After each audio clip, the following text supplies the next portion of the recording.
Ketika Qin Yichen mendengar berita itu, dia tidak bisa menahan nafas dalam pikirannya. Jika dia bisa mendapatkan pohon roh dan membawanya kembali ke ras manusia, itu akan menjadi berita bagus bagi ras manusia. Tulang punggung seluruh ras manusia juga dapat ditingkatkan secara signifikan sebagai hasilnya. Ketika saatnya tiba, bahkan jika mereka menghadapi invasi orang asing, mereka juga dapat memiliki modal yang bersaing. Namun, pohon roh tampaknya secara tidak sengaja dilihat oleh pembangkit tenaga listrik di bawah keluarga kekaisaran. Jadi awan jahat mendapat berita lebih awal dari tetua agung. Mereka sekarang seharusnya berada di reruntuhan. Sekarang, setelah beberapa saat, Lei Yunyu berkata lagi. Setelah mendengar ini, napas semua orang sedikit tertunda. Ini untuk menstabilkan keadaan pikiran yang mengambang. Di depan mereka, ada lelaki licik dari awan jahat keluarga besar keluarga kekaisaran. Ini bukan waktunya untuk memikirkan manfaat pohon roh pohon peri. Apalagi setelah mendengar berita ini, pembangkit tenaga dari keluarga besar keluarga kekaisaran yang tinggal di reruntuhan di luar pasti akan datang ke film ini. Setelah mereka semua berkumpul, kekuatan itu, bahkan jika mereka membunuh dua raksasa puncak oleh Qin Yichen, pasti akan menstabilkan pusat kekuatan aliansi monster guntur. Tidak sulit membayangkan jika saatnya tiba di reruntuhan, pasti ada pertempuran sengit. King Zengyi jelas juga memikirkan hal ini, dan di wajahnya, sepertinya agak kusut. Bahkan dengan dua rasa hormat Qin Yichen, pembangkit tenaga listrik dari Thunder Monster Alliance masih akan dirugikan. Selain itu, jika tingkat perang itu, Paman Qin Yichen tidak akan melindungi dirinya sendiri. Begitu dia terjebak setelahnya, dia juga akan jatuh ke dalam krisis besar.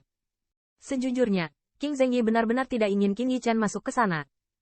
Namun, dia juga tahu bahwa Thunder Monster Alliance membutuhkan dia dan dua kekuatan hormat Qin Yichen.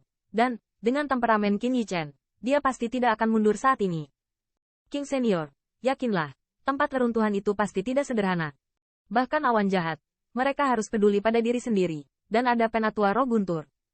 Mereka ingin menembak saya, mereka harus menimbang sendiri dua. Qin Yichen tersenyum seolah-olah dia telah melihat kekhawatiran King Zengyi. Mendengar ini, alis King Zengyi juga sedikit mengernyit. Sepanjang jalan, dia telah melihat beberapa bagian reruntuhan yang menyeramkan di mana-mana, dan secara alami tahu bahwa meskipun ada pohon roh, pasti akan ada organ berbahaya dan penjaga boneka yang kuat. Sampai bahaya ini jelas, pertempuran terakhir yang menentukan tidak dapat benar-benar meletus. Kita hanya perlu berhati-hati dan membiarkan awan jahat memimpin. Mungkin mereka juga bisa membiarkan mereka kehilangan kekuatan. Ketika saatnya tiba, sulit untuk mengatakan siapa yang lebih baik. Mata Qin Yichen sedikit menyipit, berkata sambil mencibir. Semua terserah padamu. Setelah sedikit mengeluh, King Zengyi menghela nafas, mengangguk. Dia juga tahu bahwa apa yang dikatakan Qin Yichen itu benar. Tapi berapa umur dan kejahatan yang ada di Xie Yun? Apakah mereka akan menyenangkan mereka? Jika mereka benar-benar maju, saya khawatir mereka tidak hanya akan menjadi pencari jalan dari aliansi monster petir. Mereka bahkan akan menempatkan hal-hal yang lebih berbahaya di depan. Ayo pergi. Ketika saatnya tiba, Qin Yichen tidak banyak bicara lagi. Dengan lambaian tangannya, tubuhnya adalah yang pertama tersapu dari reruntuhan. Jika mereka bisa keluar dari reruntuhan dan melawan awan jahat sebelum pembangkit tenaga listrik tiba, mereka masih bisa mendapatkan banyak keuntungan. 10.000 puncak. Ini adalah puncak gunung paling masif di peninggalan ini. Puncaknya setinggi 10.000 ren. Itu menempel di langit, dan awan tebal menghalangi semua upaya untuk melihat ke atas. Bahkan berdiri di kaki gunung, saya bisa merasakan gelombang kuat yang keluar dari awan dan kabut itu. Mungkin itu adalah beberapa harta yang kuat, tetapi lebih mungkin, bahaya mengubur penyusup yang tak terhitung jumlahnya.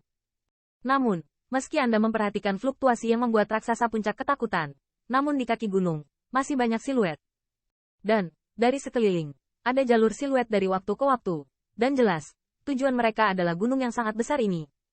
Di kaki gunung, siluet itu secara kasar terbagi menjadi dua kubu. Yang keduanya memiliki 40-50 raksasa.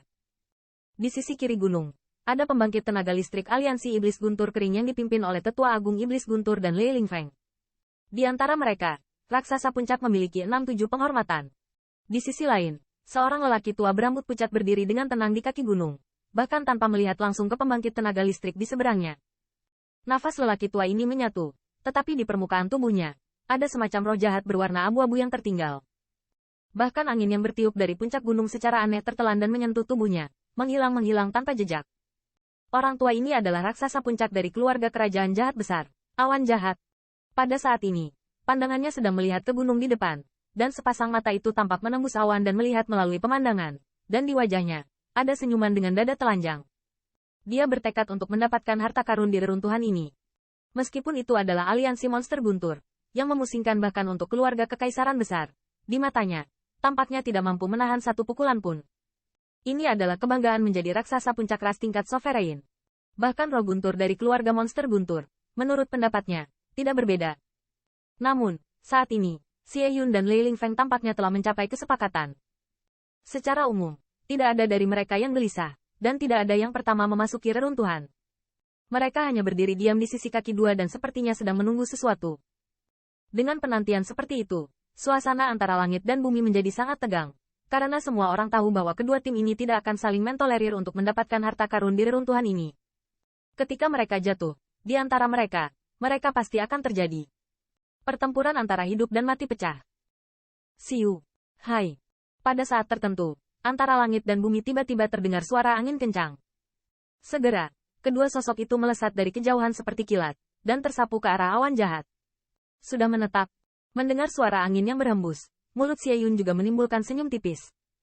Di seberang mereka, wajah Lei Lingfeng sedikit berubah. Dia juga tahu bahwa sebelum awan jahat mengirim pembangkit tenaga listrik untuk mencegat berita Qin Yichen dan yang lainnya. Tetapi di bawah kebuntuan ini, dia tidak dapat melarikan diri sama sekali. Pergi mendukung. Begitu dia berangkat, awan jahat yang berlawanan pasti tidak akan duduk diam. Karena itu hanya akan memungkinkan pertempuran terakhir datang lebih cepat dari jadwal. Apa? Tiba-tiba, mata Lei Lingfeng melihat ke arah dua aliran cahaya, dan di matanya, ada sentuhan warna aneh yang berkedip. Dari pesan Lei Yunyu, dia juga mengetahui bahwa Xie Yun mengirim 4 raksasa puncak untuk mencegat dan membunuh mereka,